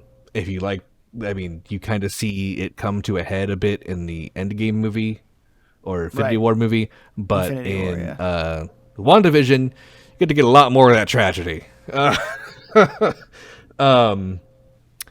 And he also showed up as what's known as White Vision for a while in the 90s. That's the Vision I grew up with, where he was just solid white color. Like, he was just a solid white version of android version of himself. So that's another version of Vision that exists out there if you ever see it. There was a video game I loved. I think it was called Captain America and the Avengers. It was a side-scroller beat-em-up, and you could play as Captain America, Iron Man, Hawkeye, and Vision. Those are the 4 Avengers they chose for the movie. For the game, I mean. Okay. And Vision was white. And I remember being as a kid, being like, who's this ghost? Like, I don't know this guy. So, Yeah. fun time. Okay, let's get into the movie of Avengers 2, Age of Ultron. Let's do it. This is directed by Joss Whedon, returning from the first Avengers film, starring the same Avengers cast, but we get to be introduced to Elizabeth Olsen as Scarlet Witch, Aaron Taylor Johnson as Quicksilver, Paul Bettany as the Vision, and Andy Serkis as Claw, and none other than James Spader as Ultron. I love James Spader as the choice, by the way. Absolutely, So perfect. so good. So good. Every time I hear that "there's no strings on me" thing, I get goosebumps. Right. So Age of Ultron opens up to the Avengers tracking down Hydra and taking them out using Tony Stark's resources as fundings. They're in the country known as Sokovia, where they find Loki's scepter being used by Baron von Strucker, the most notorious leader of Hydra to comic fans, and take out his base. During the raid, two of his agents, Pietro and Wanda Maximoff, join the battle, explaining that they are two twins who have survived exposure to the scepter's energy, gaining powers as a result. Quicksilver has super speed, while Scarlet Witch has a large variety of psionic powers, which this is basically magic. The twins hold their own, but are unable to stop them from reaching Strucker. Stark finds the scepter, but Wanda puts a vision of all the Avengers dead in Tony's mind, before backing off and letting him take the scepter. With Strucker's arrest, Hydra enters a state of discord, and the Avengers return to Avengers Tower with the scepter. Tony and Bruce begin researching it to discover that they could reconfigure artificial intelligence with the power of the gem. The two scientists extract it and use it to make Tony's secret peacekeeping Ultron program. After 3 days, the project has met with little success, but the Avengers throw a party to celebrate their recent victories against Hydra, which is a fantastic scene, and I love it. Yes, it's very good. Ultron suddenly activates and is already self-aware, seemingly finishing Tony and Bruce's work on his own. He determines the only way to save Earth is to destroy all humans, and seemingly kills the Jarvis AI and crashes the party, controlling the Iron Legion peacekeeping bots that Tony has been using around the world. Ultron spares the life of scientist Helen Cho, even though he had a chance to kill her, which is the interesting thing, and then the Iron Legion gets destroyed by the Avengers. One drone, however, escapes with the scepter and flees to the Hydra base in Sokovia, where Ultron uses their tech to begin the construction of an army of robotic drones and a body for himself. After the fight, Stark tells everybody about the Ultron project, while Wanda and Pietrov join Ultron, revealing a Stark Industries bomb had killed their parents. Ultron kills Baron Strucker to lure the Avengers out, and has the twins get vibranium from arms dealer Ulysses Claw, aka Claw, Black Panther's nemesis. The Avengers fail to stop them, with Wanda using her hypnotic powers, including doing it to Banner, making him Hulk out on a rampage in Johannesburg, where Tony has to stop him with the famous Hulkbuster armor. Great. I love that scene. Yeah, I love that fight. It's fantastic. I love that they managed to put Hulkbuster in. Like, that was a fantastic. Go to sleep. Public backlash against them makes them go into hiding at Hawkeye's family's homestead, where we see the first spat between Cap and Tony, hinting for things to come. While we see Ultron's plan is to make a synthetic body using Helen Cho's regeneration cradle device, which is why he spared her. Ultron reveals that the body will be made with vibranium and Cho's synthetic tissue to make himself have a superior body, which he'll download his consciousness into using the Scepter's gem as its primary power source. Ultron uses the Scepter to control Cho's mind, making her work on it. As he starts to transfer his consciousness to the body, however, Wanda sees into Ultron's mind to discover that he plans to erase humanity. Realizing they are being used, Quicksilver and Scarlet Witch turn against him, leaving Ultron with the cradle as Captain America, Black Widow, and Hawkeye arrive to battle Ultron, and with the help of the twins, manage to get the cradle from him and get away. At the tower, Tony and Bruce upload the Jarvis AI who survived Ultron by running into the internet into the body as an attempt to rectify their mistake with Ultron. Cap and the twins team up to try to stop him before the same mistake is made, when Thor arrives, stops the fight, and hits the body with a bolt of lightning, Frankensteining it to life, resulting in a friendly new character and main Avenger, the Vision. Thor explains his power is the Mind Stone, one of 6 Infinity Stones, and they can use it against Ultron. They all return to the nation of Sokovia to stop Ultron, who is using Chitauri anti-grav tech that was recovered from the first Avengers movie, to lift a large portion of their capital, Novigrad, into the sky to just drop it down like a meteor, causing a mass extinction event, which is a wild way. That is a wild way to go. Like, you could think like plague or just straight up killing, but no, fuck that, dude. We're gonna make an extinction event by lifting a city up and dropping it. Joined by the War Machine, the Avengers engage in a massive battle against an army of seemingly endless Ultron droids. During the battle, they wipe out most of them and are even severely damaged to Ultron's main body, but he then manages to hijack a Quinjet, using it to kill Pietro, aka Quicksilver, who saves Hawkeye from getting killed. You didn't see that coming. No. I did not see that coming. Hulk jumps into the Quinjet and throws Ultron out of it, who lands near a grieving Scarlet Witch, who is then seen tearing the heart out of the machine, killing Ultron's body. Iron Man and Thor stop the rising city and it crashes safely into a nearby lake. Hulk, seeking peace after the battle, saves Black Widow, gets into the Quinjet, and flies off on his own. Ultron attempts to flee in a broken body, but is stopped by Vision. After the incident, a new Avengers facility is built in New York and to be run by Fury, Helen Cho, Maria Hill, and Eric Selvig. Banner is assumed dead because Quinjets cannot be tracked. Believing the Mind Stone safe with Vision, Thor returns to Asgard to learn more about the stones, while Hawkeye and Iron Man leave the team. Cap and Widow assemble a new team with Scarlet Witch, Falcon, War Machine, and Vision, and the end credits show Thanos arriving at Nidavellir, one of the 9 realms, putting on his legendary Infinity Gauntlet, making a sign of things to come. Saying the classic line, "I'll do it myself." I'll do it myself. Yeah, with the great voice of Josh Brolin. Okay, so first impressions looking back, I remember liking this movie a lot back then, and I still do. I actually like it more than the first Avengers. Right. Simply because we get the Avengers the whole time. I wish Quicksilver wasn't killed off, so we would still have Quicksilver, especially now with the Fox acquisition. Hoping that we could one day get her like a Magneto dad moment, you know? Right. Ultron was done very well. The comics have proven him to be truly unstoppable. As long as he connected to the internet, which he did, he can always show up again, so he'll be back. Right. There's also a fantastic scene. This is the theory crafting part I mentioned to you before the stream. A little bit of theory crafting about a crazy thing that happens in this movie. And every time I watch it, I get goosebumps when I hear this scene. So when Wanda and Pietrov tell Ultron the story of them surviving a Stark bomb, it didn't go off. Right. Ultron looks at them, and you see him pause, like his mouth is open and his eyes look away from them, and then make eye contact again, like he was thinking. Right. Like you can see he's doing math in his head about the probability of that bomb not going off. Like Stark bombs don't just not go off. Right. And this was confirmed also in WandaVision. Just so you know that she did stop the bomb. Wanda stopped the bomb from going off. And when he sees that, he says, "I knew there was something special about you. You are an inspiration. The world doesn't need the Avengers. The human race needs to evolve. To me and many others, it's clear he just found out about mutants."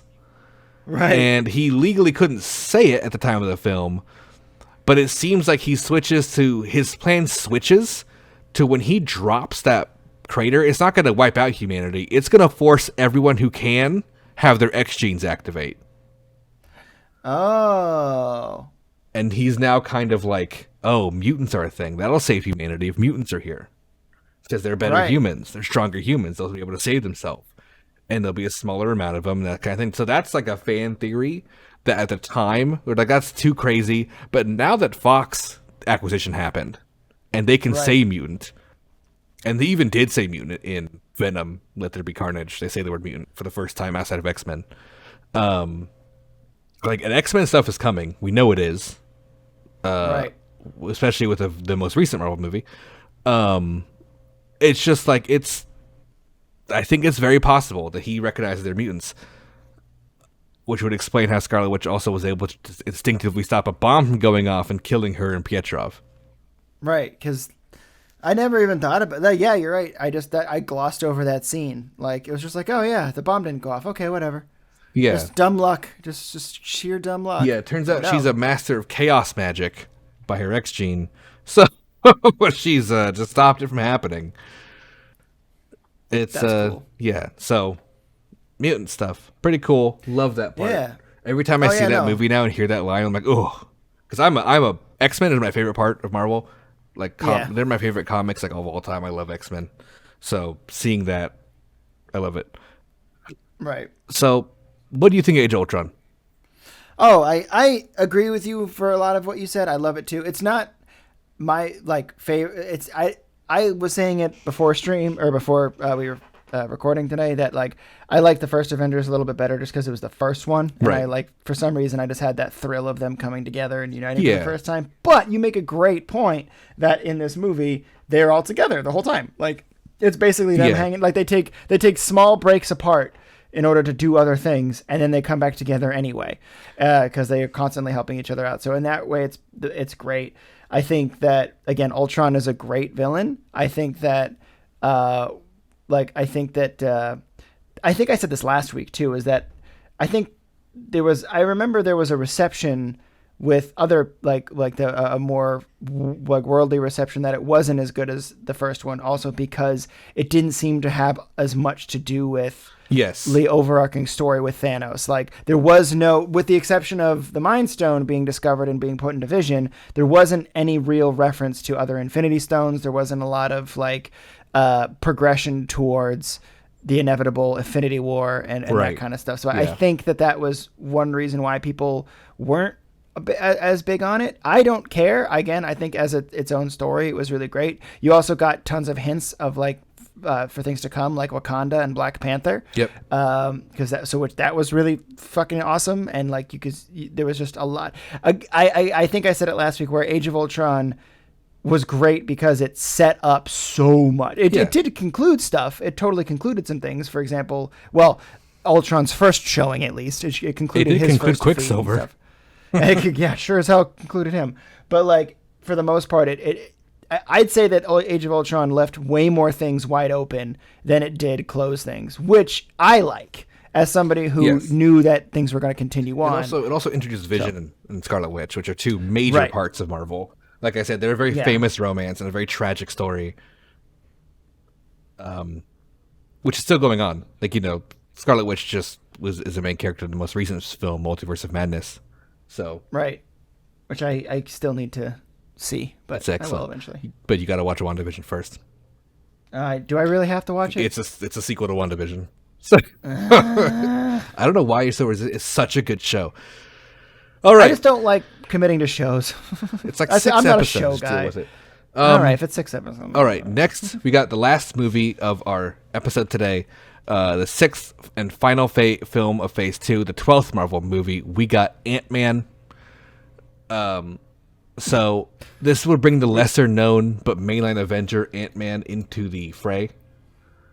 Played by Paul Rudd. Sorry, Yeah, we're talking about yeah. the comics first. Yeah, but I just well, love yeah, it 'cause well, yeah, I love- Paul Rudd plays because it. I fucking love Paul Rudd. Yeah, I don't know what your thought is in this movie, so I'll be interested to hear. I like the first one. Yeah. Yeah. Anyway, but we'll talk about that later. But I like it. Yeah. So he's a lesser known Avenger to people, especially because he wasn't in the movies for some reason. But in a Right. comedy heavy film directed by Peyton Reed, this interesting take on the movie would be not having Hank Pym as Ant-Man, but Scott Lang, a professional thief who in the comics is known as the second Ant-Man, become the Ant-Man for this film. So for the comic part, we're going to go over Hank Pym Ant-Man at first, starting with the Ant-Man and Wasp, and then we'll go over Scott Lang as well. Gotcha. So for the first part, we have Hank Pym in the comics, who debuted in a 7-page story called The Man in the Anthill, about a man shrinking himself down, Dr. Hank Pym, to explore an anthill in a sci-fi anthology book, which we have mentioned before, Tales to Astonish, in issue Right. number 27. He was created by Stan Lee, Larry Lieber, and Jack Kirby. The story ended up being the selling point for the book, so Stan Lee decided to make him a superhero of his own. And as a result, Pym showed up in 8 issues later in a costume as the costumed hero Ant-Man in a 13-page story with 3 chapters, called The Return of the Ant-Man, An Army of Ants, and the Ant-Man's Revenge, in Tales to Astonish number 35 in 1962. Issue number 44, 1963, we would meet his socialite girlfriend, Janet Van Dyne, aka the Wasp, who would be one of the leading minds in technology for Marvel, along with Hank Pym. She would basically just join him. He'd be like, "Hey, girl, be my sidekick." And then she put on a suit and did. Okay. So Ant-Man's powers are to get big and small. He can become giant and tiny. Wasp has the same powers, but she can't become big. She can just become small. But her big thing is she has like energy blasters on her hands, so she shoots energy beams at people. Sick. That's her stinger. Yeah, I think they're called Wasp stings. Original. Yeah. So, yeah, she became the Wasp and would co-star in all of Pym's subsequent appearance. In 1963, the Avengers debuted with Ant-Man and the Wasp as founding members of the team. Like I mentioned before, Ant-Man would become one of the leading minds alongside Janet in technology for the Marvel world. Stan Lee theorized the reason the Ant-Man was never a top seller was because he had to be drawn small next to large objects, and the artists would literally just forget that. And they would just draw pictures of Ant-Man in his suit, and people would forget he was changing his size. Oh, right.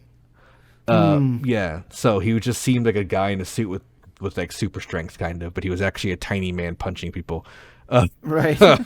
Pym would start shifting identities and become Giant Man in issue number 49, Tales to Astonish, while becoming Goliath in Avengers number 28 in 1966, and then falling to mental strain, he would become his fourth identity, who's a bit more willing to cause damage, called Yellow Jacket in Avengers in 1959. Yellow Jacket proved to be a more popular version of Ant-Man due to him being a bit darker and edgier, but the Yellow Jacket run would forever ruin Hank Pym for most audiences to this day.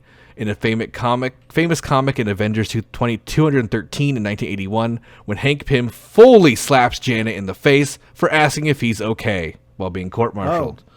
Oh my, okay. So yeah, it's most commonly known as the domestic violence comic, where Hank slaps his wife, power Jesus slaps Christ. his wife. So yeah, that happened. They broke up. They got divorced. That's good. Yeah. Yeah. For all the reasons there is to break up. Yeah, Hank Pym would eventually even stop becoming a costume persona and just be Hank Pym, working as Dr. Hank Pym with the Avengers from behind the scenes, being a major part of their comics still to this day, generally just as the Dr. Hank Pym, like working on science stuff.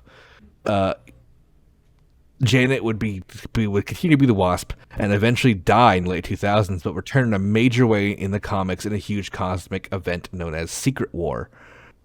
So, that's their story. Ant-Man and Wasp, Hank Pym, Janet Van Dyne. Now we're going to go into 1971, where we saw Avengers number 181. We met a kind-hearted thief named Scott Lang, who lost his job with an electrical engineering company and instead became a thief to get excitement in his life, as he would tell people. However, later this is revealed not to be the case, as he was just doing it to support his daughter, who he was the only father of, and she was a child at the time. He got caught, however, and served a 4-year sentence and got out and was hired by Stark International and helped make the security system for the Avengers Mansion with the guidance of Tony Stark. Oh. With his daughter Cassie becoming seriously ill, the only doctor who would help her was taken away to a different building, and when he was trying to contact her and was apparently not seeing anyone. Desperate for help to save his dying daughter, Lang broke into Hank Pym's home as a master thief, stole the Ant-Man suit, shrunk down, and got into the building to save the doctor, who he discovered was being held prisoner. After the event, he was confronted by Pym as Yellow Jacket. Lang states that he intended to return the suit and turn himself in, but Pym, knowing why he did it, let him keep the suit if he used it to hold up the law instead of break it. Scott's character then became the second Ant-Man and was being done by David Michelini, Bob Layton, and John Byrne. Michelini had long been a fan of reviving heroes and liking to bring and his favorite power set was the ability to shrink. So he wanted to take the discarded Ant-Man identity as Hank Pym and bring it who was on Yellow Jacket. So Ant-Man was like a dead name in the comics for years because he was this Which is Yellow good. Jacket. Yeah. That's great. So Scott was the ability to bring this back. Scott had an attempted solo series for 2 issues, which didn't sell basically at all. So after 2 issues, they stopped even trying. But readers did like his background story of a thief turned good to help a dying daughter. So he was a pretty popular character. Especially, he really resonated with a lot of comic readers as being a single father. So he would be like, he's not in the movies. They just didn't do that. I don't know why. It kind of makes him a better character if he is. But he stopped having a solo series, but would end up being like an Avenger for a long time. Scott would be seen in other comics teams as well, like Defenders. But he would eventually get his own series after the success of the Ant-Man film, which I think he still has to this day. Also, fun fact in the comics, his daughter Cassie is a superhero known as Stature of the Young Avengers. Oh, she's the Ant-Man of the Young Avengers, and she has powers basically from being around her dad so much that the Pym particles radiated her. So Jesus, she has Pym particles in her DNA, so she can get big and small without a suit. Huh. Okay, fair enough. So there's that. We're gonna go on to the movie now, which the film is directed by Peyton Reed, who is known for comedy work such as The Weird Al Show, Mr. Show, and he even recently did 2 episodes of The Mandalorian. The film stars Paul Rudd as Scott Lang, Evangeline Lilly as Hope Van Dyne, Corey Stoll as Yellow Jacket, and Michael Douglas as Hank Pym. So, love Michael Douglas. Douglas, yeah, he's so good. Hank Pym is so good in this. The film starts in 1989 when you see Hank Pym resigning from S.H.I.E.L.D. after discovering Howard Stark's attempt to replicate his own shrinking tech, which Pym believes is just too dangerous to be made. Pym, estranged daughter Hope Van Dyne, and protege Darren Cross force him out of his own company, Pym Technologies, in the present time. Pym is devastated when Cross reveals his project to be a shrinking suit called the Yellow Jacket, based on Pym's technology. We then meet the protagonist, Scott Lang, as he gets released from prison after serving 3 years for burglarizing his former employer. He reunites with his friends, and learn his now married ex-wife isn't letting him see his daughter unless he pays child support. Lang accepts a burglary job offered by his friend Luis when he can't find a job due to his criminal record. The job is to infiltrate a house, which he does without issue, and breaks into an extremely advanced safe, which he does without issue, and finds an old motorcycle suit, quote-unquote, which he takes to his apartment. Later, he then toys with it, putting the suit on and the helmet, pushing a button which shrinks him down to almost an atomic size, where he struggles to return to his original size. Terrified, he attempts to return the suit, only to be arrested. When he goes back to the house, Pym, the owner of the house, then poses as a lawyer and smuggled the Ant-Man suit into Lang's cell to help him break out. Lang gets out with the help of a group of ants and discovered that Pym was manipulating Luis to steal the suit as a test because he wants Scott to become the new Ant-Man and steal the Yellow Jacket suit from Cross. Pym uses Hope to spy on Cross, but we learn that their strained relationship is because Pym won't talk about her mother, Janet. Lang is sent on a test mission to steal a device from the Avengers compound, which ends up in a fight with the Falcon, which he manages to escape from. I love their fight. It's so good. Yeah. Pym tells Hope that her mother, Janet Van Dyne, was a counterpart to a superhero identity, the Ant-Man known as the Wasp, and that she sacrificed herself to stop a Soviet nuke from being activated by shrinking it and herself down into the quantum realm. Meanwhile, Cross perfects the Yellow Jacket suit and invited Pym to the unveiling, where Lang and a swarm of ants sneak in and sabotage the building by planting bombs. While Lang attempts to steal the suit, he is captured by Cross, who was expecting this, and then Cross sells the Ant-Man and the Yellow Jacket suit to Hydra and the 10 Rings, respectively. Lang then breaks free and fights Hydra agents as Cross dons the Yellow Jacket suit, and the two engage in a battle. Fighting across the city, where Ant-Man eventually comes out on top, Luis informs Scott that the Avengers are looking to recruit him on the suggestion of Falcon, and we then learn that Hope gets an updated Wasp suit from Pym, and the end credits scene would show Cap and Falcon finding Bucky, but are unable to contact Iron Man due to, quote-unquote, the Accords, and Falcon states he, quote-unquote, knows a guy, referencing Ant-Man. Right.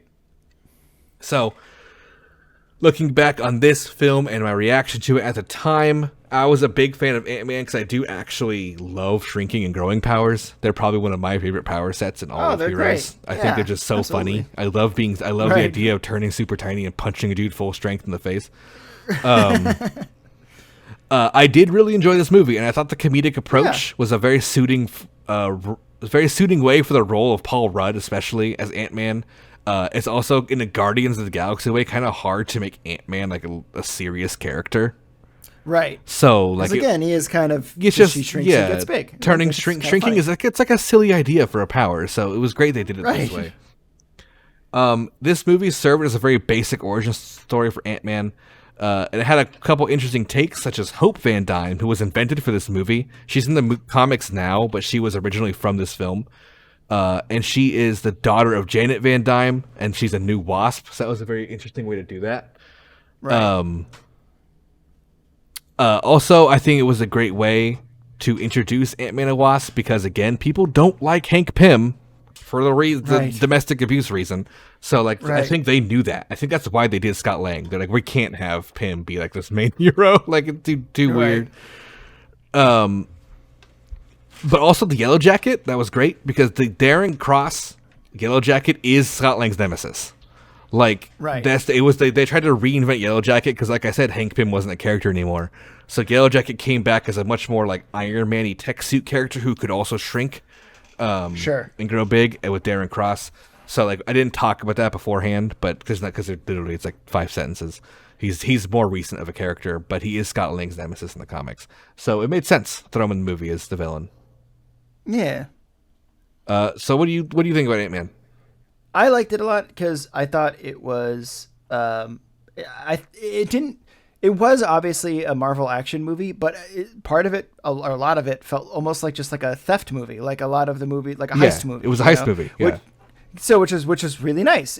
This to me was when, you know, you could really tell that Marvel was starting to be like, we're a superhero and this type of movie. Like with Guardians of the Galaxy, it was a superhero / sci-fi movie. With this one, it was a superhero / heist movie, you know, whereas every movie that kind of came before, it was like hero origin and that's kind of it, you know, which is fine because we need that. Absolutely. But it's nice to have sort of subgenres that are being included. And since then, for like phase 3 and beyond, there's tons of that. There's like tons of, like, even the most recent one, Doctor Strange and Madness. Multiverse of Madness.